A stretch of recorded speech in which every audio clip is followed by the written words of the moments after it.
તો પોરબંદરમાં પણ આ જ પ્રકારની પરિસ્થિતિ જોવા મળી। હવામાન વિભાગ દ્વારા કમોસમી વરસાદની જે આગાહી કરવામાં આવી છે તેની અસર પોરબંદર જિલ્લામાં પણ જોવા મળી। પોરબંદર જિલ્લામાં કમોસમી વરસાદ વરસ્યો। માધવપુર તથા બરડા પંથકના ગામોમાં માવઠું થયું। કમોસમી વરસાદને લઈને અહીં બાજરી તથા મગના વાવેતરને લઈને ખેડૂતો ચિંતામાં જોવા મળ્યા।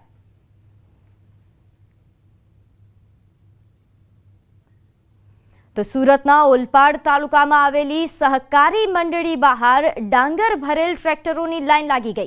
સવારથી જ માવઠું થતા અહીં ડાંગરનો મોટા ભાગનો પાક પલળી ગયો। હવામાન ખાતાની આગાહી બાદ ખેડૂતો ડાંગર લઈને મંડળી પર પહોંચ્યા। ખેડૂતો સવારથી જ ડાંગર ભરેલ ટ્રેક્ટર લઈને રોડ પર ઊભા છે। વરસાદની ચિંતામાં ખેડૂતો અહીં બેબાકડા બની ગયા છે। ઓલપાડ સહકારી મંડળ ખાતે ડાંગર ભરેલ ટ્રેક્ટરનો જમાવડો જોવા મળી રહ્યો છે।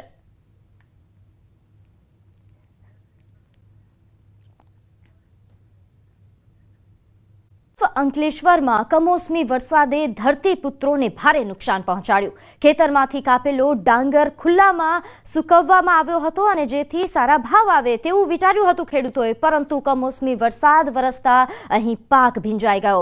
પરિણામે બજાર ભાવ જે 510 રૂપિયાથી ઘટીને 400 રૂપિયા પ્રતિ મણ સુધી ગગડી ગયો।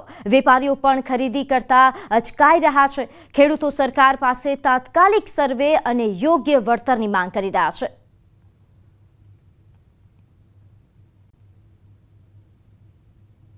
સૂકેલો માલમાં પાછો વરસાદ પડવાથી જે એમણે નુકસાન હતું કે ભાઈ ઓછું નુકસાન કરે એમાં પૂરેપૂરા નુકસાની થઈ ગઈ છે।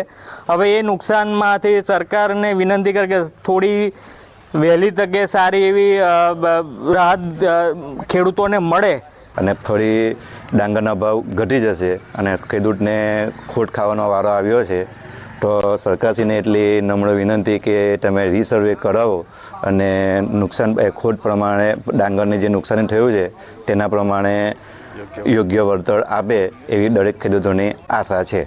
વાતાવરણમાં એ જ રીતે પલટો આવ્યો। દાહોદ જિલ્લામાં વરસાદનું આગમન થયું। કાળા ડિબાંગ વાદળ સાથે વરસાદનું આગમન જોવા મળ્યું। જિલ્લામાં જામ્યો છૂટો છવાયો વરસાદ। અહીં દાહોદ, જાલોદ, લીંબડી, વરોડ, મીરાખેડી તેમજ કારઠ જેવા ગ્રામ્ય વિસ્તારમાં વરસાદ ખાબક્યો। કમોસમી વરસાદને લઈને ખેડૂતોમાં ચિંતાનો માહોલ સર્જાયો છે। ધૂળના કારણે અહીં રોડ પરની વિઝિબિલિટી ઘટી, જેના કારણે વાહન ચાલકોને હાલાકી થઈ।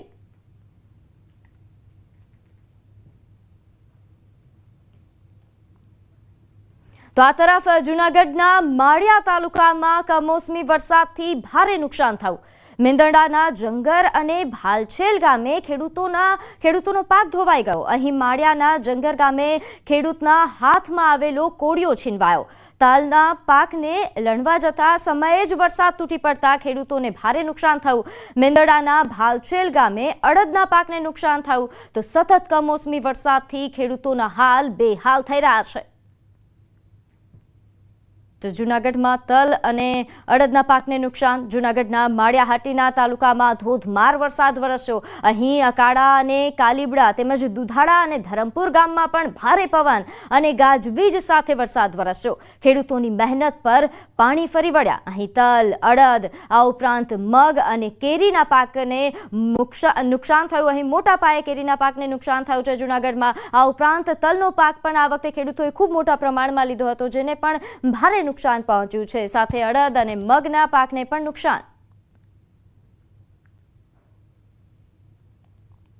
તો જૂનાગઢના અનેક વિસ્તારોમાં વરસાદ।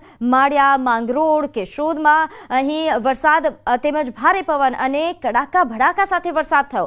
વરસાદથી અહીં કેરી સહિતના પાકોને નુકસાન પહોંચ્યું, જેના કારણે ખેડૂતોના હાલ બેહાલ થયા છે। ખેડૂતો ચિંતામાં મુકાયા છે। તો નર્મદાના રાજપીપળા સહિત સમગ્ર નર્મદા જિલ્લામાં અસહ્ય ગરમી ઉપરાંત મોડી સાંજે રાત્રે 9:30 કલાકની આસપાસ ગાજવીજ સાથે વરસાદ તૂટી પડ્યો હતો।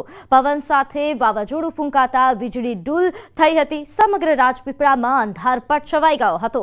રાજપીપળામાં વરસાદ પડવાના કારણે નીચાણવાળા વિસ્તારોમાં ઠેર ઠેર વરસાદી પાણી ભરાયા હતા।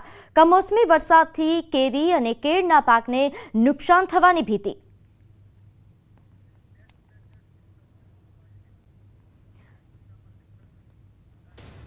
તો છોટા ઉદેપુરમાં ક્વાંટ વિસ્તારમાં વરસાદી માહોલ છવાઈ રહ્યો છે. ભારે પવન સાથે અહીં વરસાદ વરસ્યો. વરસાદ પડતા ક્વાંટ નગરમાં લાઇટો ગુલ થઈ ગઈ. તો વરસાદને લઈને વાતાવરણમાં ઠંડક પ્રસરી, જેથી લોકોને બફારામાંથી રાહત મળી, ગરમીથી રાહત મળી. તો ગત રાત્રે જે વરસાદી માહોલ સર્જાયો હતો, જેમાં નર્મદામાં વરસાદી માહોલ સર્જાતા અહીં ભારે વરસાદ પડવાના કારણે વીજળી ગુલ થવાની સમસ્યાથી લોકોને ઝઝૂમવું પડ્યું. તો છોટાઉદેપુરમાં પણ આ જ પ્રકારની પરિસ્થિતિ જોવા મળી. વરસાદ પડતા અહીંયા પણ વીજળી ગુલ થઈ.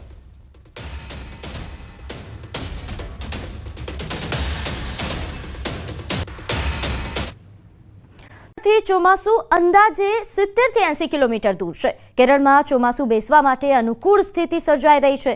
સમય કરતાં ઘણું વહેલું પહોંચી શકે છે ચોમાસું. 23 મે પહેલા પહોંચે તો તૂટશે 21 વર્ષનો રેકોર્ડ. છેલ્લે 2004માં 18 મેના રોજ બેઠું હતું ચોમાસું અને 2009માં 23 મે બેઠું હતું ચોમાસું.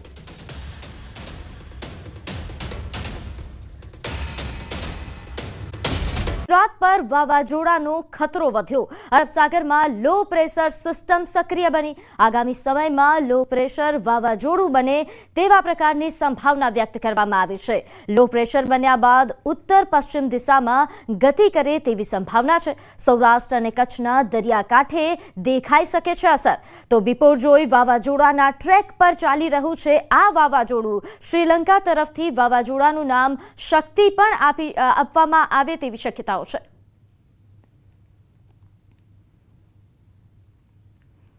તો હાલ હવામાન નિષ્ણાત એક સાયક્લોન બની શકે છે. એ સાયક્લોન બનશે તો એનું નામ હશે શક્તિ. અને આ સાયક્લોન બને તો જેવી રીતે ગયા વર્ષે બિપરજોય સાયક્લોન જે ટ્રેક ઉપર ચાલ્યું હતું એ ટ્રેક ઉપર ચાલી શકે છે. એટલે કે સૌરાષ્ટ્રનો દરિયાકાંઠો અથવા તો કચ્છના દરિયાકાંઠા અથવા તો પાકિસ્તાનના દરિયાકાંઠે આ જે શક્તિ સાયક્લોન છે એ ત્યાં નજીક આવી શકે છે.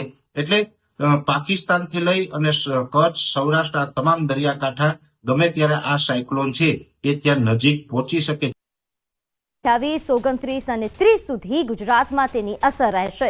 પવનની ગતિ 100 કિલોમીટર પ્રતિ કલાક રહેશે. વાવાઝોડું તબાહી પણ મચાવી શકે છે.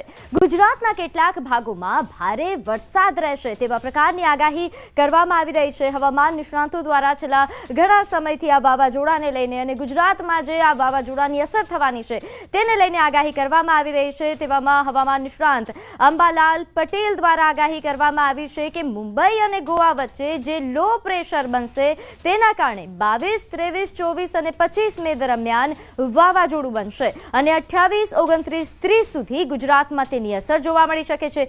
જે દરમિયાન ગુજરાતમાં પવનની ગતિ 100 કિલોમીટર પ્રતિ કલાક રહી શકે છે. વાવાઝોડું તબાહી મચાવે તેવા પ્રકારની પણ આગાહી કરવામાં આવી રહી છે. ખાસ કરીને આ વાવાઝોડું એ ખેડૂતો માટે કહેર બનીને આવવાનું છે. ખેડૂતોને ભારે નુકસાન પહોંચાડે તેવા પ્રકારની પણ શક્યતાઓ વ્યક્ત થઈ રહી છે. તો ગુજરાતમાં ભારે વરસાદ પણ થઈ શકે છે. બનશે અને તે તબદીલ થઈને લગભગ 22, 23, 24, 25માં વાવાઝોડું બનશે. વાવાઝોડું તીવ્ર છે. લગભગ 100 કિલોમીટર જો સમુદ્રમાં ત્યાંની પવનની ગતિ પર કલાકની હશે.